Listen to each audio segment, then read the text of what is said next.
बिस्मिल्लाहिर्रहमानिर्रहीम। समा स्पेशल के साथ मैं हूं ज़ीशान बख्श और आज के हमारे जो मेहमान हैं वो किसी तारुफ के मोहताज नहीं, साबिक गवर्नर पंजाब चौधरी मोहम्मद सरवर हमारे साथ मौजूद है। अस्सलाम वालेकुम जय साहब। जी वक्त साहब, कैसे देखते हैं पाकिस्तान की जो मौजूदा सियासी सूरत हाल है वो इस वक्त किस तरफ जा रही है? चीज़ें बेहतरी की तरफ जा रही हैं या ख़राबी की तरफ बढ़ रही हैं? पहली बात तो ये है कि मैं समझता हूँ कि जो ईरान और इज़राइल और अमेरिका की जो जंग है उसमें जो पाकिस्तान ने डिप्लोमेसी इख्तियार की है डी एस्केलेट करने के लिए, उसको मैं 100% सपोर्ट करता हूँ। दूसरा, हमने अपनी मसल्ह अफवाज जो हैं उन पे भी फ़ख्र है कि उन्होंने आपसे 7 गुना बड़ी ताकत जो है उसको शिकस्त जो है वो दी है और कामयाबी हासिल की है। जो हमारे चैलेंजेस हैं वो बदस्तूर कायम है। जो हमारा इंडस ट्रीटी है उसके तहत इंडिया जो है पाकिस्तान को 3 दरियाओं का पानी देने का जिम्मेदार है, पाबंद है। लेकिन इंडिया ने बड़े वाज़ेह तौर पर कहा है कि वो किसी सूरत भी ना इंटरनेशनल कानून को मानता है, ना डायलाग को मानता है, ना मुज़ाकरात को मानता है। तो ये पाकिस्तान के लिए बहुत बड़ा चैलेंज है। तो हमें सबसे पहले तो पूरा फोकस पूरी कौम को इकट्ठे होकर ये करना चाहिए कि हम जो आबी जारियत है उसके ख़िलाफ़ पूरी कौम को मुत्तहिद होना चाहिए। जहाँ तक सियासी इस्तेहकाम का ताल्लुक़ है कि देखें भाई, मैं तो शुरू से ही एक बात कहता हूँ कि हमें रिकन्सिलेशन की ज़रूरत है। अना, ज़िद, ईगो हमें छोड़ने पड़ेंगे। हम कर्ज़े उतारने के लिए कर्ज़े दे रहे हैं और महंगाई को ख़त्म करने के लिए महंगाई कर रहे हैं। तो ये आल गुड नहीं है। हर चीज़ रोज़ी नहीं है। लोग गुर्बत में हैं, लोगों के पास 2 वक्त की रोटी नहीं है, लोग अपने रिसोर्सेज से बिजली के बिल नहीं दे सकते हैं, अपने बच्चों की तालीम का ख़र्चा नहीं बर्दाश्त कर रहे हैं, महंगाई बढ़ रही है, करप्शन बढ़ रही है। तो फिर कैसे कह दें कि मुल्क ठीक चल रहा है? जब आपका तो चूँकि बैनुल-अक़वामी सियासत का भी तजर्बा है, बरतानवी पार्लियामेंट के भी आप पहले मुस्लिम रुकन रहे, पाकिस्तान की सियासत में भी फ़ाल रोल अदा किया। कैसे देखते हैं हुकूमत और अपोजिशन दोनों को मुल्क की बेहतरी के लिए क्या किसी नए मिसाक जमहूरियत प्लस की ज़रूरत है इस वक्त? देखें जी, मैं समझता हूँ कि मिसाक जमहूरियत की भी ज़रूरत है, मिसाक मईशत की उससे भी ज़्यादा ज़रूरत है। कि इस वक्त हमारा सबसे बड़ा जो चैलेंज है वो हमारी मईशत है। तमाम जो इंटरनेशनल कंपनियां हैं वो हमारे मुल्क से जो इन्वेस्टमेंट अपनी विड्रॉ करके दुनिया से बाहर चली गई हैं, नई इन्वेस्टमेंट नहीं आ रही है। ओवरसीज़ पाकिस्तानी जो हैं उनको भी हम सही तरीके से मोटिवेट नहीं कर रहे, टारगेट नहीं कर रहे। हालांकि देयर इज़ ए अपॉर्चुनिटी, क्योंकि मैं इस बात पे बिलीव करता हूँ कि एवरी डिज़ास्टर ब्रिंग्स अपॉर्चुनिटी। तो मैं आज भी समझता हूँ कि इन्वेस्टमेंट के लिहाज से पाकिस्तान जो है दुनिया का बेहतरीन मुल्क है और हमारी जो बाहर के लोग हैं उन्हें पाकिस्तान में इन्वेस्टमेंट करनी चाहिए। मुझे बताएं कि गरीब आदमी को तो आप 30-35 हज़ार तनख्वाह दे रहे हैं और आपने देखा है कि MNA, MPA, स्पीकर और दो उनकी तनख्वाहें जो हैं 10 गुना बढ़ा दी हैं आपने। यार 10 गुना बढ़ा दी हैं पिछले 3-4 सालों में। तो जब 28वीं तरमीम की बात हो रही है, आप क्या समझते हैं कि इस तरमीम की इस वक्त क्यों ज़रूरत है? और ख़ास तौर पर एक नई बाज़गश सुनी जा रही है कि वोटर की उम्र ही 25 साल कर दी जाए। इससे क्या मतलूबा नताइज हासिल होंगे? मेरे ख्याल में, मुझे तो इसकी कोई समझ नहीं आती कि इसके पीछे क्या राज है।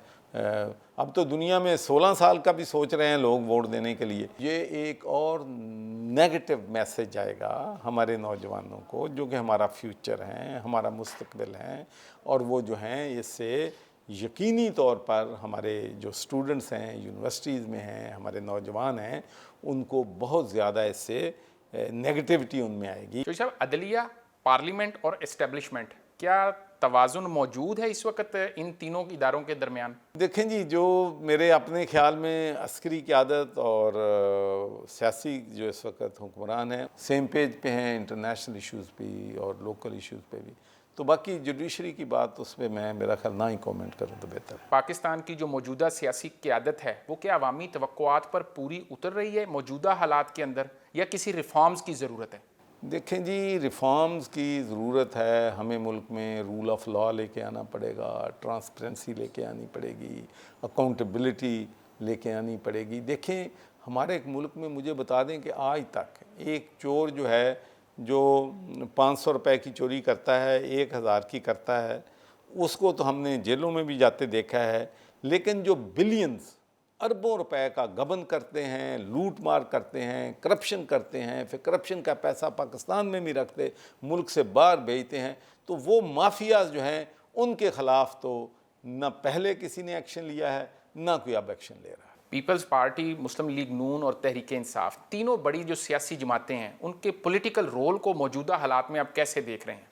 میں سمجھتا ہوں کہ ان میں ڈائلاگ ہونا چاہیے، انہیں آپس میں مل کے بیٹھنا چاہیے اور ملک کے مستقبل کے لیے سوچنا چاہیے۔ دیکھیں، جب ہم اپنی ذات سے، اپنے پولیٹیکل بینیفٹ سے ابو ہو کے ملک کا اور پاکستان کے عوام کا سوچیں گے تو پھر ملک جو ہے اس کرائسس سے نکل آئے۔ چوہدری صاحب، موجودہ حالات میں پاکستان میں قبل از وقت انتخابات کی کوئی گنجائش موجود ہے؟ یہ تو میرا خیال ہے اقتدار والے لوگ ہی جانتے ہیں، یا اگر کوئی کسی قسم کی نیگوشیشن ہوتی ہے تحریک انصاف کے درمیان، حکومت کے درمیان اور اسٹیبلشمنٹ کے دوران، تو پھر ہی وہ فیصلہ جو ہے مل بیٹھ کے کر سکتے ہیں۔ بانی کی رہائی آپ کو 2026 میں یا 2027 کے ابتدا میں کہیں نظر آ رہی ہے؟ موجودہ جو سیاسی صورتحال ہے اس میں پاکستان کی سیاست میں کچھ بھی کہنا جو ہے، پریڈکٹ کرنا پاسبل نہیں ہے، لیکن اس وقت جو حالات ہیں ابھی تو میں سمجھتا ہوں کہ ایک ہم بند گلی میں ہیں سب۔ اس وقت جو پاکستان کے لیے بڑا خطرہ ہے وہ سیاسی بحران ہے یا معاشی بحران ہے ملک کا؟ میں سمجھتا ہوں کہ سیاسی بحران اور معاشی بحران ایک دوسرے سے لنک ہیں۔ جب پولیٹیکل سٹیبلٹی آئے گی تو معیشت بھی بہتر جو ہے ہوگی، تو اس لیے میں سمجھتا ہوں کہ ہمیں مساق جمہوریت بھی اور مساق معیشت پہ بھی ہمیں فوکس کرنا ہے۔ چوہدری سرور 2 مرتبہ گورنر رہے پنجاب کے 2 مختلف جماعتوں کی جانب سے، مستقبل قریب میں پولیٹیکلی ایکٹیو ہونے کا کوئی آپ کا ارادہ ہے اور کس رول میں قوم آپ کو دیکھے گی آنے والے دنوں میں؟ دیکھو، ابھی تو میں بریک پہ ہوں اور میرا پورا فوکس جو ہے ہمارے جو ہیلتھ کیئر کے پروجیکٹ ہیں، ایجوکیشن کے پروجیکٹ ہیں، پینے کے صاف پانی کے پروجیکٹ ہیں، وومن امپاورمنٹ کے پروجیکٹ ہیں، تو میرا اس وقت تو فوکس جو ہے وہ عوام الناس کی سماجی اور فلاحی کاموں پہ۔ پاکستان آنے کا آپ کا ایک مقصد بھی اپنے ملک کی عوام کی خدمت تھا، ایک آخری پیغام کیا دیں گے ہمارے نوجوان طبقے کو، خاص طور پر جو سوشل میڈیا پر اس وقت موجود ہے، اور ملک کی سیاسی ایلیٹ کو بطور ایک سینئر سیاستدان کے؟ ایک تو میں یہ کہوں گا کہ بھئی گالی گلوچ کی سیاست جو ہے اس میں ہمارے معاشرے پہ نیگیٹو اثرات چھوڑے ہیں۔ جو میں گالیاں دیکھتا ہوں سوشل میڈیا سے تمام طرف سے، تو میں سمجھتا ہوں کہ ہمیں ایک مہذب اور ایک دوسرے کے ساتھ پیار، رواداری، اخلاق کے ساتھ پیش ہونا چاہیے، اور ملک کے لیے ہمیں سب سے سپریم جو ہے وہ پاکستان ہونا چاہیے، پاکستان کے عوام ہونی چاہیے۔ تو اس سے ایک آخری چیز بتا دیجیے گا کہ 28ویں ترمیم پہ کہا یہ جا رہا ہے کہ پیپلز پارٹی پہ بہت پریشر ہے اور شاید کوئی صدر زرداری سے استعفیٰ لے کے کسی اور کو صدر لایا جائے گا، یا پھر ممکنہ طور پر صوبوں کی تقسیم پہ پیپلز پارٹی اب کی بار ساتھ نہیں کھڑی ہوگی۔ کیا پرانی تنخواہ پر سبھی کام کریں گے اور بالآخر یہ ترمیم پاس ہو جائے گی، یا یہ پریشر موجود رہے گا؟ دیکھیں جی، میں سمجھتا ہوں کہ یقینی طور پر میں نے پہلے بھی کہا ہے کہ صوبوں کو پاور دینے کے بعد واپس لینی جو ہے وہ بہت بڑا چیلنج ہوتا ہے، تو اس کے لیے میں سمجھتا ہوں کہ کنسنسس جو ہے نہ صرف پیپلز پارٹی اور نون بلکہ تحریک انصاف کی لیڈرشپ سے بھی مشاورت ہونی چاہیے، اور جو بھی امینڈمنٹس لانی ہیں تمام پارٹیوں کی مشاورت سے آنی چاہیے۔ لیکن ایک بات کا میں ہمیشہ پچھلے 30 سال سے کمپین بھی کر رہا ہوں اور بلیو بھی اس بات پہ کرتا ہوں کہ ملک میں صوبے ہونے چاہیے۔ بہت بہت شکریہ، ہمارے ساتھ موجود تھے سابق گورنر پنجاب، اور ان کا کہنا تھا کہ 28ویں ترمیم پر مشاورت کی ضرورت ہے، نہ صرف پیپلز پارٹی اور مسلم لیگ نون بلکہ تحریک انصاف سے بھی، اور نئے صوبوں کے قیام کی بھی انہوں نے نہ صرف حمایت کی بلکہ ان کا کہنا ہے کہ اس سے ملک میں نہ صرف ترقی ہوگی بلکہ وسائل کی نچلی سطح تک تقسیم میں بھی معاونت ملے گی۔